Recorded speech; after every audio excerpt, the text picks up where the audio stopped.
in the book DIYU, I'm not offering a roadmap for how to get there, but what I'm offering is a compass to suggest a direction for how these changes might come about and how we might transform higher education to bring it to people all around the world who need it at a price that they can afford. And these transformations don't just come from the world of technology. Technology offers a set of strategies and tools, but what I feel is most important is the attitude that people take towards the type of transformation that I'm talking about. And that attitude can be summed up in one word: open. Open, the word open. So the movement towards openness in higher education has started with open access content. Content is loosely what you can think of as one of the three major functions that higher education provides, or one of the three major benefits it provides. And I would put those, and it's arguable, but I would put those as content being skills and knowledge and information, and then socialization, which is the very important process of formation of a human being, forming your moral qualities, developing into an adult and becoming more independent, and shaping yourself towards your future goals. And then the third really important thing that higher education does is accreditation. So it provides people with the degrees that they need to get marked and to compete in the job market, which is this enormous dividing line now in America between who gets opportunity and who doesn't. So content, accreditation, socialization.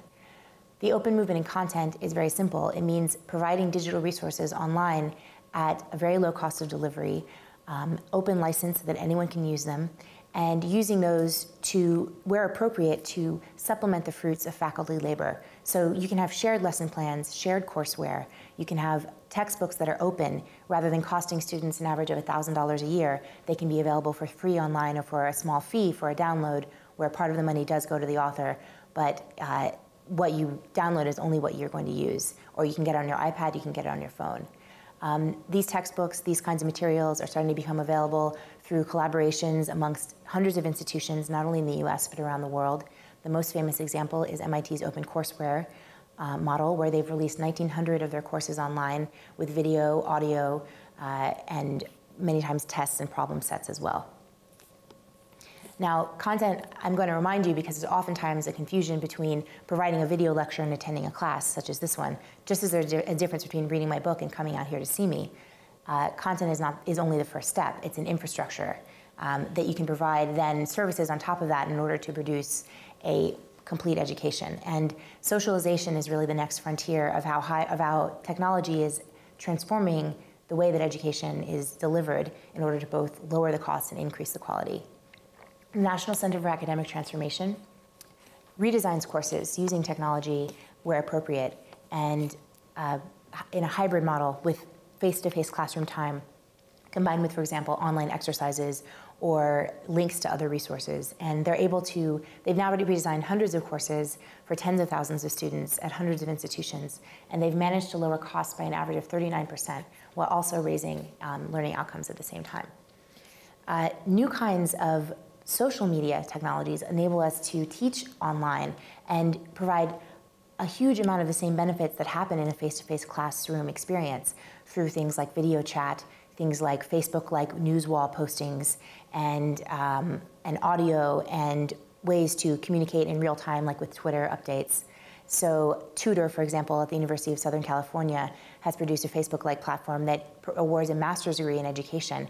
The students communicate with each other, they communicate with professors in multimedia. They go into classrooms and teach their student-teacher classes, video themselves with a flip camera teaching, and the professors evaluate their teaching through this video model.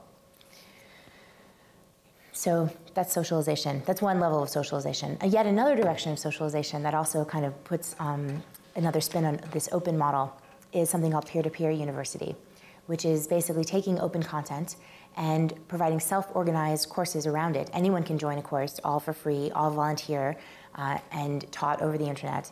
And it's a way for people to exploit the possibilities to teach and apprentice each other outside the realm of institutions. The knowledge is there, the information is there, and they can exploit the possibilities of peer learning in order to teach themselves and each other. So you've got open content, you've got the beginnings of open socialization. The final frontier then is in accreditation. How do you prove when someone has taught themselves using resources online or joined a small community to learn online, how do you then prove themselves in the job market? One idea is to provide a much more assessment-based model of how we evaluate quality in higher education. So, for example, Western Governors University awards credit based on passing assessments. And these assessments, anyone can see what is in them. They're open tests, and they have been created with the help of industry leaders in the particular industries that connect to the degrees that they award. So they've kind of been created from scratch.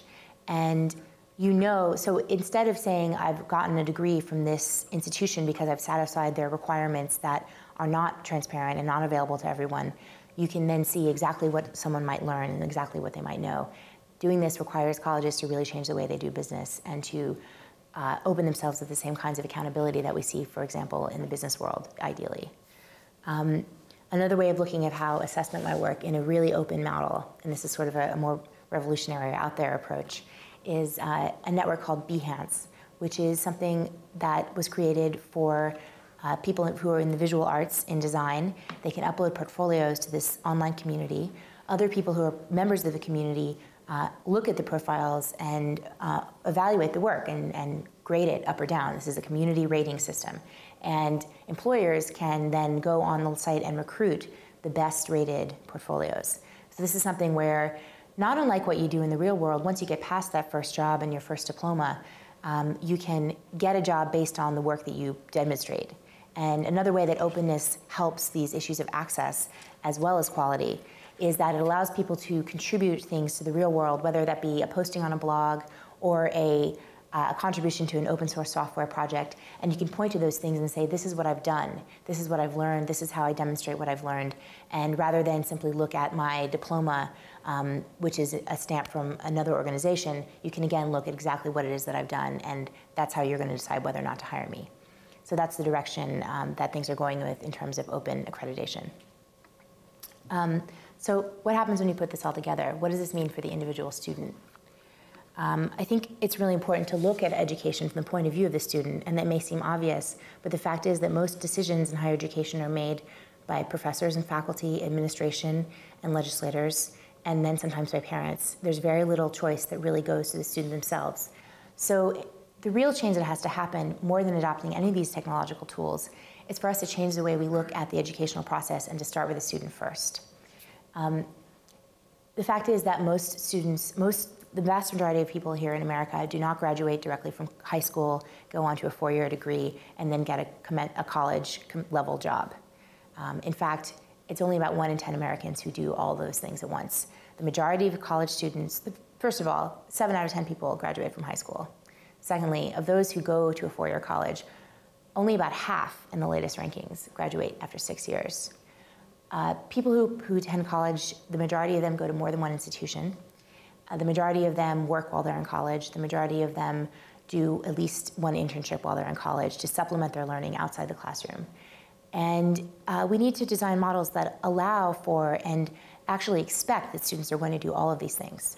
We want people to be able to realize that they have a lot of options, that their major and their area of study is not going to lead directly to a job. They're going to need to combine experiential learning resources, experiential learning, volunteering, traveling, interning with the classroom experience. And a lot of that classroom experience increasingly is going to be able to be gotten online as well. So as long as they're covering their bases of content and socialization and accreditation, it doesn't all have to come from one institution. It's something where you can choose your own personal learning path from amongst all of these types of institutions and all of these types of resources to really get an experience that works for you. And so that's the goal. That's the ideal for the transformation. What is it that remains the same? The thing that really excites me about this vision is that I see in it a lot of ways a return to the earliest ideals of the university, when you had that group of scholars who were, again, independent of the state, independent of the church, independent of institutions that had gone before them. They were pursuing knowledge for the love of knowledge in a spirit of total free inquiry in a way that had never been done before. And above all, the way that they called themselves and the way that they named themselves was with this word, universitas, which really fundamentally means community. And so the future really lies, I think, in communities of self-organized learners around these new information technologies that are going to enable us to transform society in ways that are completely unimaginable from where we stand right now.